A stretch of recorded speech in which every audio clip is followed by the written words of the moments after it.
આજ રોજ ગોપાલ ગ્રામ OP Zatakiya high school ખાતે 78મા સ્વાતંત્ર્ય પર્વની ધ્વજવંદન કરી ભવ્ય ઉજવણી કરવામાં આવી। આ તકે સ્કૂલના ટ્રસ્ટી તેમજ મહાનુભાવો, સહયોગી દાતાશ્રીઓ તેમજ સરપંચ હરેશભાઈ વાળા, કીર્તિભાઈ ભટ્ટ, જીતુભાઈ ગજેરા, ડોક્ટર દેવકુભાઈ વાળા સહિત ગ્રામજનો હાજર રહ્યા હતા। છલાલાથી આમંત્રણને માન આપીને પધારેલ મોગલ માનવ સેવા ટ્રસ્ટના રાજુદાદા જાની સહિત મહાનુભાવો ઉપસ્થિત રહ્યા હતા અને આમંત્રિત મહેમાનોનું શાલ ઓઢાડીને સન્માન કરવામાં આવ્યું હતું અને બાળકો દ્વારા સાંસ્કૃતિક કાર્યક્રમ પણ રાખવામાં આવ્યો હતો। આ કાર્યક્રમમાં ભાગ લેતા વિદ્યાર્થીઓને ગ્રામજનો દ્વારા પ્રોત્સાહિત કરવામાં આવ્યા હતા। રિપોર્ટર બિપિનભાઈ રાઠોડ, છલાલા। હાઈસ્કૂલ ખાતે કાર્યક્રમનું આયોજન કર્યું હતું, કયા પ્રકારનું આયોજન હતું, શું કહીશો? જી, મારું નામ ગૌસ્વામી પલ્લવી છે। આજે અમારી શાળા શ્રી ઓપી ઝાટકિયા હાઈસ્કૂલ ગોપાલ ગ્રામમાં 15મી ઓગસ્ટ ખૂબ જ ધૂમધામથી ઉજવવામાં આવી હતી અને એમાં અમે ઘણા બધા કાર્યક્રમો પણ કર્યા હતા। એમાં ધ્વજવંદનની કાર્યક્રમમાં અમારી સ્કૂલના ચાવડા આરતીબેન અને રાઠોડ સાધનાબેને ભાગ લીધો હતો અને અમારી સ્કૂલમાં ઘણા બધા ગરબા, રાસો કે 15મી ઓગસ્ટને લગતા ઘણા બધા કર્તવ્યો કર્યા હતા, નાટકો વગેરે ઘણું બધું કરેલું હતું અને અમે પણ કરેલો હતો એક ડાન્સ, એનું નામ છે રંગભીની રાધા। એમાં પણ અમે ખૂબ સરસ ડાન્સ કર્યો હતો। એમાં અમે 15 જેટલી બહેનો હતી। આયોજન કર્યું હતું, શું કહેશો? 15મી ઓગસ્ટ સ્વાતંત્ર્ય દિન નિમિત્તે આજે અમારા ઓપી ઝાટકિયા હાઈસ્કૂલના પટાંગણમાં રાષ્ટ્રધ્વજનો કાર્યક્રમ રાખવામાં આવેલો હતો। આ કાર્યક્રમમાં અમારા સ્ટાફ મિત્રો, કુમારશાળા, કન્યાશાળાના સ્ટાફ મિત્રો, સમગ્ર ટ્રસ્ટીગણ, ગ્રામજનો, વડીલો, અગ્રણીઓ અને હોદ્દેદારો દરેક લોકોએ હાજરી આપી એ બદલ હું બધાનો આભાર માનું છું। આજે ઘણા બધા અગ્રણીઓએ બાળકોને બિરદાવ્યા છે અને બાળકોને ઉત્સાહિત અને પ્રોત્સાહિત કર્યા છે। આજ અમારા ઘણા બધા વિદ્યાર્થીઓ એવા છે કે જે દેશ પરદેશ અને વતન છોડી અને બીજે કમાણી કરવા, બિઝનેસ કરવા અને વ્યવસાય, નોકરી ધંધા કરવા માટે ગયા છે।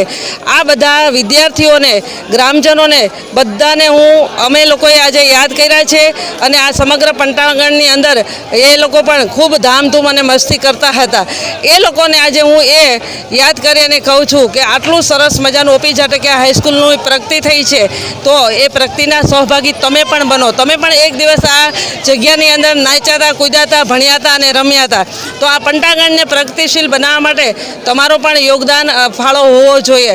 તો હું એવી અપેક્ષા રાખું છું કે તમે બધા વિદ્યાર્થીઓ જે અહીંયાથી ભણ્યાને ગયા છો, એ ગ્રામજનો જે વિદેશ અથવા તો બહાર ગામ ગયેલા છે, એ પણ આ શાળાની વધારેમાં વધારે વિકાસ થાય, પ્રગતિ થાય એના માટે કંઈક ને કંઈક પોતાની ફૂલ નહીં તો ફૂલની પાખડી રૂપે તન, મન, ધનથી તમે લોકો સેવા બજાવો એવી અપેક્ષા રાખું છું। આજનો કાર્યક્રમ ખૂબ સુંદર અને સરસ રીતે થયો છે। આપણા રાષ્ટ્રધ્વજનો કાર્યક્રમ છે જે આપણા દેશની આન, માન અને શાન માટેનો કાર્યક્રમ છે, જેને આપણા ગ્રામજનોએ પણ બિરદાવ્યો છે, જેના હું બધાનો ખૂબ ખૂબ આભાર માનું છું। અને સાથે સાથે આપણી સ્કૂલનો જે પાયો મજબૂત કરવાવાળા અથવા તો પાયો નાખનારા ઝાટકિયા પરિવાર છે, એ ઝાટકિયા પરિવારના મિનલબેન, મૈથિલીબેન, મિલનભાઈ, મિહિરભાઈ, એ સમગ્ર લોકોનો હું ખૂબ ખૂબ આભાર માનું છું કે જે અમને હર હંમેશને માટે તન, મન અને ધનથી પ્રોત્સાહિત કરે છે, ઉત્સાહિત કરે છે। તો આ ઝાટકિયા પરિવારનો પણ હું ખૂબ ખૂબ આભાર માનું છું। સમગ્ર સ્ટાફ, ઓપી ઝાટકિયા હાઈસ્કૂલનો સમગ્ર સ્ટાફ એમનો સદાને માટે ઋણી રહેશે। જય હિન્દ, જય ભારત। આજરોજ ઓપી ઝાટકિયા હાઈસ્કૂલ અને ભક્તિબા કન્યા શાળા દ્વારા ગોપાલ ગામને આંગણે ધ્વજવંદનનો કાર્યક્રમ રાખેલ હતો। આ કાર્યક્રમની અંદર અમારું વિશિષ્ટ સન્માન કરવામાં આવ્યું એ બદલ હું ઓપી ઝાટકિયા હાઈસ્કૂલ, ભક્તિબા કન્યા શાળા હાઈસ્કૂલનો દિલથી આભાર વ્યક્ત કરું છું।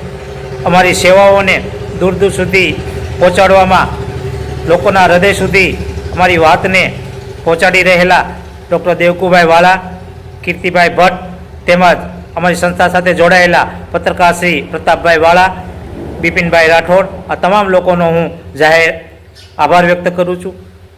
આ જે સન્માન છે એ સન્માન હું મારી સાથે સેવા આપી રહેલા તમામ મિત્રોના ચરણોમાં અર્પણ કરું છું, કારણ કે આ ગ્રુપ ઉપર દાન મહારાજની પૂર્ણ કૃપા છે। આઈના મોગલના આશીર્વાદ છે, શિવસાઈના અમીદ્રષ્ટિ છે, ત્યારે જ આ સેવાકીય કાર્યો 15 વર્ષથી અવિરત થઈ રહેલા છે. આ સેવા કાર્યની અંદર તમામ જ્ઞાતિના લોકો જે અમને સહકાર આપી રહ્યા છે એમનો પણ આ તકે હું જાહેર આભાર માનું છું. ફરી વખત ગોપાલ ગામને આંગણે જે અમારું સન્માન થયું એ બદલ ભક્તિબા કન્યા શાળા, ઓપી ઝાટકિયા હાઈસ્કૂલ અને કીર્તિભાઈ અને એમની સાથે જોડાયેલી એમની આખી ટીમને હું ખૂબ ખૂબ ધન્યવાદ આપું છું. ગોપાલ ગામના સરપંચશ્રી, ઉપસરપંચશ્રી અને મંત્રી તેમજ ગામના અગ્રણીઓએ જે અમને સન્માન આપ્યું એ બદલ ગોપાલ ગામના સમસ્ત અગ્રણીઓનો પણ હું જાહેર આભાર વ્યક્ત કરું છું. જય દાન મહારાજ. ઓમ સાંઈરામ.